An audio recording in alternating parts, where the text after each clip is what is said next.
All right, hey everybody, how are you? Now, I know a lot of people post a lot of videos on YouTube that are pretty exciting, but not a lot of people film the sort of mundane, everyday tasks that we all have to do that nobody really likes, okay? But I'm going to do that today. I'm going to film me cleaning the cat box. I have two cat boxes, actually. I'm just going to go over some tips and tricks, some hacks, some shortcuts I've learned over the years. And I'm just going to clean the cat boxes. You guys are going to watch me step by step. And I'll wrap with you. I'll talk to you, tell you a little bit about what's going on. We have 3 cats and 2 cat boxes. We probably should have 3, but as long as you're cleaning them thoroughly, like every other day, you should be fine with 2, especially 2 deep ones like this. Now, these are not your regular, these probably don't even look like cat boxes to you on the camera, right? So what these are basically just bins. They're specially designed cat boxes. You can get them at PetSmart, Petco, wherever. But they're basically just big bins that have these lids on them that snap right on the top. And your cat jumps up on here and it jumps down in there. Let me tell you something. Almost eliminates all the cat litter that they, kick out onto the floor and stuff, because they go deep down inside a little box and they do all their kicking and everything. They still get a little bit in their paws when they exit, but it's not nearly as bad. These are awesome. I wish that we had started with these kind of cat boxes when I was little, when we first had cats, because this is where it's at. Now I'm going to show you some of the hacks, some of the ideas. You might watch this video and be like, that's an interesting way to do it. I don't do it that way. All right, so what you need to do is save your Walmart bags. Save your grocery store bags. Get yourself a little trash can like this. This is all I do. All right, and make sure, inspect the bags, because for some reason they mysteriously sometimes form holes in the bottom of them. So this one's good, and you just put it, these are almost made for these grocery store type bags here, okay? And then what you do, what I do, I just sit down, I get into it. Sit down here, get it down here on the ground level. Pop these tops off, gonna tap them, because there might be a little bit of litter on here, okay?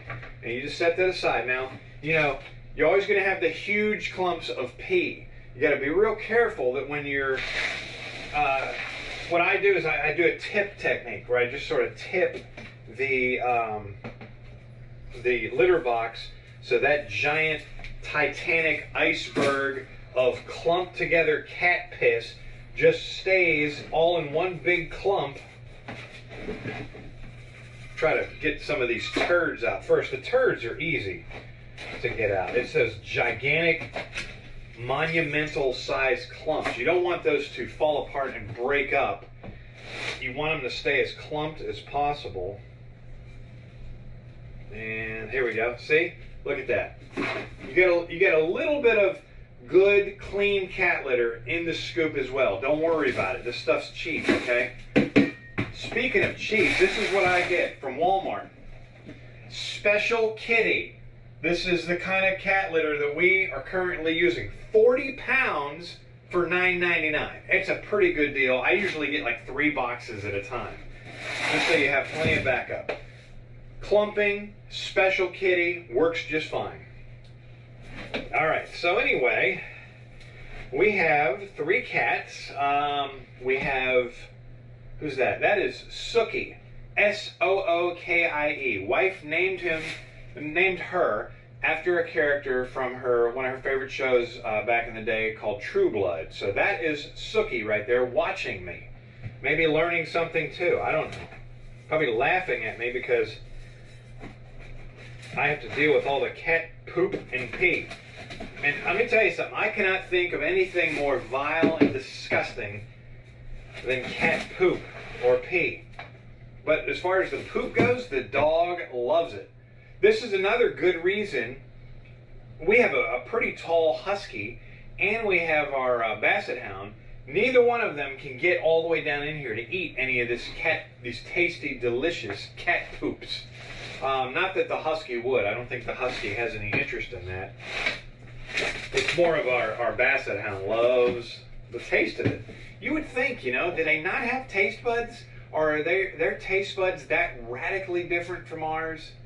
You think that they would know to not eat something so incredibly disgusting and toxic. I mean, are they getting any kind of nutrients out of that? I don't know. I don't understand the appeal. I guess, you know, and she'll eat other dogs' poo sometimes. She doesn't really do that anymore. I hadn't done it since she was much younger, but it's just so gross. If I offered her a cat turd right now, she would take it. She would eat it. So you want to be thorough. That's the most important thing. You do this every other day. If you're super OCD, do it every day. You know, it's just better. It's certainly not going to hurt it doing it every day. And if you need to add a little litter, you know, I actually keep the cat litter. I have a 5-gallon bucket with a lid and a big, like, plastic cup in it, so I can scoop out of there and just add more litter if need be. I actually just cleaned these not too long ago and added some litter then. So they're good. It's about, I'd say it's about 1.5 inches deep. I can tell you exactly how deep it is. Hang on. Yeah, it comes up to my second knuckle. As long as you're that deep, you're good. All right, so this one's done. And then, so what I do is I will just go ahead and push that one out of the way and work on the second one. The same way, you want to dump all the litter in here. I always, like I said, I always work on getting the cat turds out first because they're the easiest. They're just right there. You get all the doo-doo out of there. It's disgusting, I know, but it is just part of your duties as a caretaker for your animals. So anyway, we have one cat named Sookie, the one that's still watching right there. We have another cat named Lucy, who is the, I don't want to say twin sister, but the litter mate of Sookie.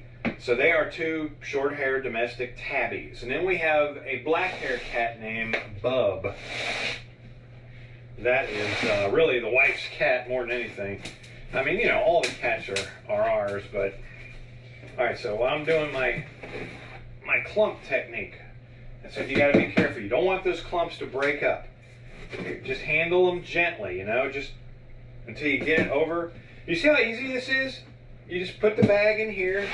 You empty it that way. I got most of the turds out now. I got a giant, I like to call it a huge iceberg, because that's what it kind of reminds me of cat pee in here.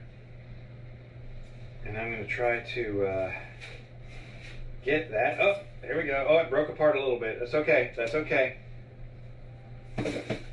We're going to get all these clumps. This is part of responsible animal ownership. So Bub is a domestic short-hair black cat. Basically all black. And he's the youngest. I think he's like 2.5, 3 years old, something like that. And these other cats are 8. I think they're 8. And we got them when they were real young. Alright, I think I got the rest of the boulders. Like I said, they broke up a little bit, but no big deal. Now, you know, some people would advise you to be wearing like a mask for the dust that comes up. You know, it's not really that big of a deal for me. I don't have any allergies. Fortunately, I don't have any pet allergies at all. I'm not pregnant, so I don't have to worry about the toxicity. There's something, if you're pregnant, you're not supposed to clean the cat box or something. That's a free ticket for the ladies, so they don't have to clean the cat box for 9 months. But now this is normally the wife's job, but she is working, and I'm not. We're doing the coronavirus thing right now. Everybody's out of work. A lot of people are, and they're receiving unemployment. So I'm basically home all day, just having a good old time. So it's sort of an informal agreement that we have that I clean the cat box. This, again, does not need any cat litter added to it. But anyway, it's fine. You know, take turns. The important thing is that it gets done. It doesn't matter. stupid to argue over who does it. Now, here's what I do. You think I'm done, right? I'm going to just scoot the cat boxes back. No, I am not. All right, so what I'm going to do, I'm going to go ahead and stack these, and I'm going to get out my broom. I'm going to get this little carpet we have in here. It's like a chicken carpet. I guess you can see the design on it. A couple of chickens there.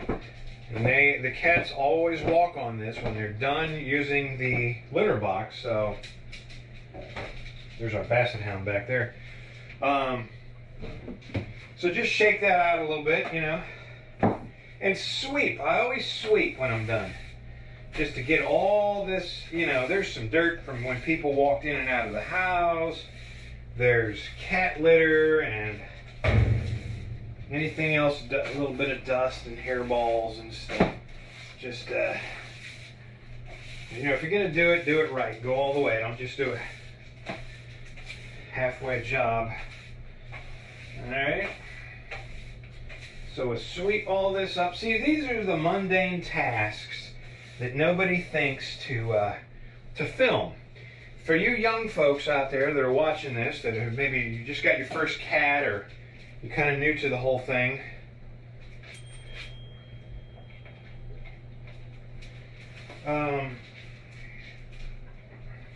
yeah, I hope this offers some tips and tricks to make it a little easier.